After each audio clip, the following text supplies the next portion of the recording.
Good morning class. हमने chapter 1 complete कर लिया था, क्रॉप प्रोडक्शन एंड मैनेजमेंट, फसल उत्पादन एवं प्रबंधन। तो आज हम उसके अभ्यास के क्वेश्चन करने जा रहे हैं। तो पहला अभ्यास का क्वेश्चन है वो फिल इन द ब्लैंक्स है। तो पहला क्वेश्चन है कि उचित शब्द छांट कर रिक्त स्थान की पूर्ति कीजिए। एक स्थान पर एक ही प्रकार की बड़ी मात्रा में उगाए जाने वाले पौधों को क्या कहते हैं? तो ऑफकोर्स आपको पता होना चाहिए क्या कहते हैं, उसे फसल कहते हैं, इंग्लिश में उसे क्रॉप कहते हैं। दूसरा क्वेश्चन है इसका पार्ट कि फसल उगाने से पहले प्रथम चरण मिट्टी की खालिस्तान होती है। मिट्टी की क्या करनी पड़ती है? प्रिपरेशन करनी पड़ती है, तैयारी करनी पड़ती है। तो प्रिपरेशन ऑफ सॉइल पहला स्टेप यही था हमारा। उसके बाद सी ऑप्शन है जो उसका, उसमें है क्षतिग्रस्त बीज जल की सतह पर खालिस्तान लगेंगे। तो मैंने कल भी बताया था, जब आपको स्टोरेज करने के बाद स्टोरेज वाला तो पूरा चैप्टर हो गया था, मतलब तैरने लग जाते हैं वो खोखले होने के बाद, तो वो तैरने लग जाएंगे, फ्लोट करने लग जाएंगे, ठीक है ना। तो उसके बाद फसल उगाने के लिए पर्याप्त सूर्य का प्रकाश एवं मिट्टी से खालिस्तान तथा खालिस्तान आवश्यक है। तो मिट्टी से क्या मिलते हैं आपको? पोषक तत्व मिलते हैं, है ना। और दूसरा क्या मिलता है? जल मिलता है। तो पहला क्वेश्चन समझ में आ गया होगा आप लोगों को। क्वेश्चन नंबर 2 की बात हो रही है। क्वेश्चन नंबर 2 में बेटा कॉलम दे रखे हैं खरीफ फसल। तो आपको पता होना चाहिए खरीफ फसल क्या होती है। उसका एग्जाम्पल उसने पूछा है, खरीफ फसल का एग्जाम्पल। तो इसने धान और मक्का दे रखा है, तो ऑफकोर्स, और एक दे रखा है इसने गेहूं चना मटर। तो आपको पता है गेहूं तो क्या, गेहूं चना मटर ये तो क्या होती है? रबी की फसल होती है। तो खरीफ की फसल में क्या आएगा? फर्स्ट पार्ट का ई से मैच करेगा, इसका मतलब धान एवं मक्का से। उसके बाद रबी फसल में गेहूं चना मटर आएगा, तो वो है सेकंड का डी, ठीक है ना, उससे मैचिंग करनी है आपने। उसके बाद थर्ड है रासायनिक उर्वरक। तो रासायनिक उर्वरक आपको बताया था, वो होते हैं जो फैक्ट्री में बनाए जाते हैं। तो ये इसके अंदर कई ऑप्शन दे रखे हैं, उसमें से एक दे रखा है यूरिया एवं सुपर फॉस्फेट, एक दे रखा है पशु अपशिष्ट, गोबर मूत्र एवं पादप अवशेष। तो ऑफकोर्स यूरिया एवं सुपर फॉस्फेट। तो ये थर्ड का क्या आ जाएगा? बी आएगा। उसके बाद फोर्थ है कार्बनिक खाद। तो कार्बनिक खाद अभी पहले बोला था, पशु का जो गोबर होता है, अपशिष्ट पदार्थ होता है, मूत्र होता है, इनसे जो बनता है वो कार्बनिक खाद होता है, जो ज्यादा उपयोगी होता है। तो इसी वजह से इसका आ जाएगा सी पार्ट ये। तो ये हमारा सेकंड क्वेश्चन भी हो गया। उसके बाद थर्ड क्वेश्चन है, थर्ड में दे रखा है निम्नलिखित के दो उदाहरण दीजिए। तो एक दे रखा है खरीफ फसल का और एक दे रखा है रबी फसल का। तो खरीफ का तो अभी बताया था आपको, क्या होता है खरीफ का? जैसे धान है, मक्का है, बाजरा है, ये सब किसका एग्जाम्पल है? खरीफ का। और रबी क्या होती है?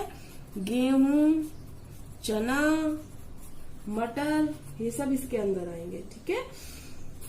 उसके बाद फोर्थ क्वेश्चन जो है बेटे, ये जो क्वेश्चन आंसर है मैं आपको भेज दूंगी, तो आप जब लिख रहे हो तो आपको आप समझने के बाद ही लिखना है, ताकि आप उनको समझ सकें कि हम क्या लिख रहे हैं। उसके बाद फोर्थ क्वेश्चन जो है, निम्न पर अपने शब्दों पर एक एक पैराग्राफ लिखिए। मिट्टी तैयार करना, बेटा ये मैंने आपको समझा रखा है कि मिट्टी कैसे तैयार करते हैं। हल से जोतते हैं, ट्रैक्टर से आजकल टेक्निक आ गई है, तो हम ट्रैक्टर की भी हेल्प ले सकते हैं। और दूसरा है बुआई में बताया था सही बीजों का चयन करना जरूरी है। पानी में धोके देखते हैं तो वो खोखले बीज ऊपर आ जाते हैं। निराई के अंदर था कि हम वीड्स को उखाड़ देते हैं ना, तो वो कैसे करते हैं? वीड्स को उखाड़ने की जो प्रोसेस होती है, जो खरपतवार होता है उसको उखाड़ने की जो प्रक्रिया होती है, उसी को निराई कहते हैं।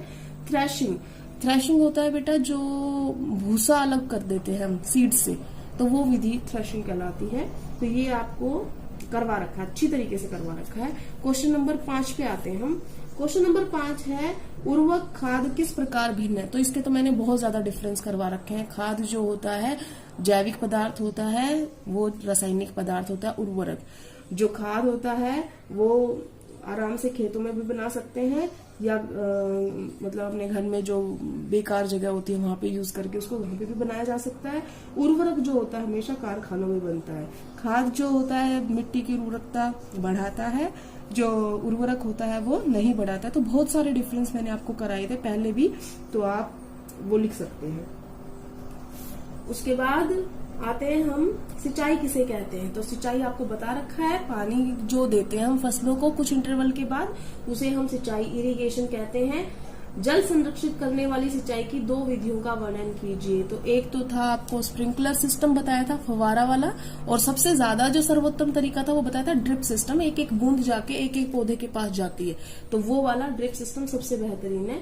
उसके बाद यदि गेहूं को खरीफ ऋतु में उगाया जाए तो क्या होगा। बेटा गेहूं जो होती है वो रबी की फसल है, इसे शीत ऋतु में उगाया जाता है ना। तो खरीफ ऋतु जो होती है वो अलग होती है, उस समय वर्षा ज्यादा होती है खरीफ वाले में, ठीक है। तो इसलिए मतलब हम उसको गेहूं को उसमें नहीं उगा सकते, क्योंकि अगर गेहूं उस पीरियड में उगाया गया तो अधिक मात्रा में पानी मिल जाएगा उसको, तो वो सड़कर खराब हो जाएगा, फसल बर्बाद हो जाएगी हमारी। इसलिए हम गेहूं को खरीफ सीजन में नहीं उगा सकते, ठीक है ना। सॉरी अगला क्वेश्चन है क्वेश्चन नंबर 8। हमने ये सब कर लिए हैं, हम क्वेश्चन नंबर 8 पे आ रहे हैं। क्वेश्चन नंबर 8 है, खेत में लगातार फसल उगाने से मिट्टी पर क्या प्रभाव पड़ता है। बेटा अगर हम खेत में लगातार फसल लगाएंगे, है ना, तो उसके जो पोषक तत्व होते हैं वो तो खत्म हो जाएंगे, है ना। ये तो बिल्कुल धीरे धीरे खत्म हो जाएंगे। उसकी उर्वरता जो होती है मिट्टी की वो भी धीरे धीरे कम होने लग जाएगी। तो इस वजह से हमें खेत में लगातार फसल नहीं उगानी चाहिए, थोड़ा सा छोड़ देना चाहिए ताकि उसके अंदर जो पोषक तत्व हैं वो कंप्लीट हो जाए। उसके बाद क्वेश्चन नंबर 9 पे आते हैं हम, खरपतवार क्या है।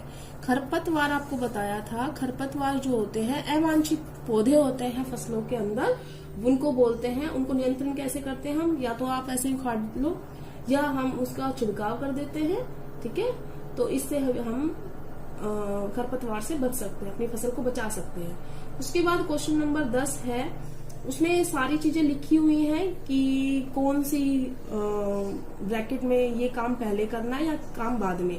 तो उसने दे रखा है फसल को चीनी मिल में भेजना, सिंचाई, कटाई, बुआई, खेत की जुताई करना, मिट्टी तैयार करना, खाद देना। तो आपको पता है सबसे पहले हम क्या करते हैं, मिट्टी तैयार करते हैं, है ना।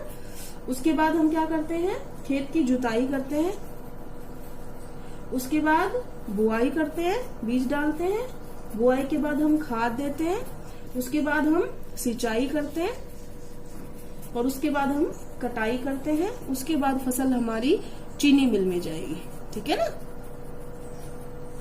तो उनमें डिजिट लिखे हुए थे, डिजिट के हिसाब से अगर लिखे हो तो ये 5 नंबर की पहले, फिर 6, फिर 4, फिर 7, फिर 2, 3 और ये 1, ठीक है।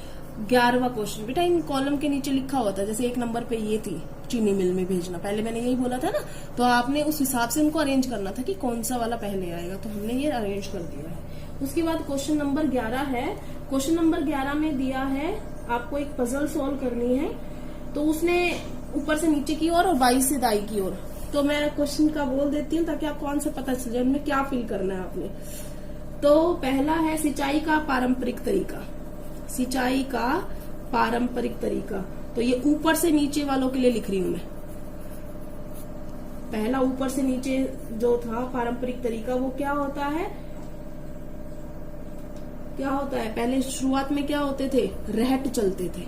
तो ऊपर से नीचे जो इस साइड होगा ना आपका कॉलम, ऐसे आपने इस साइड में भरना, पहला नंबर पे जो होगा वो रहट भरना है। उसके बाद इसने बोला है बड़े पैमाने पर पालतू पशुओं की उचित देखभाल करना। तो पशुओं को अगर पाला जाता है तो उसे पशुपालन बोलते हैं, ठीक है।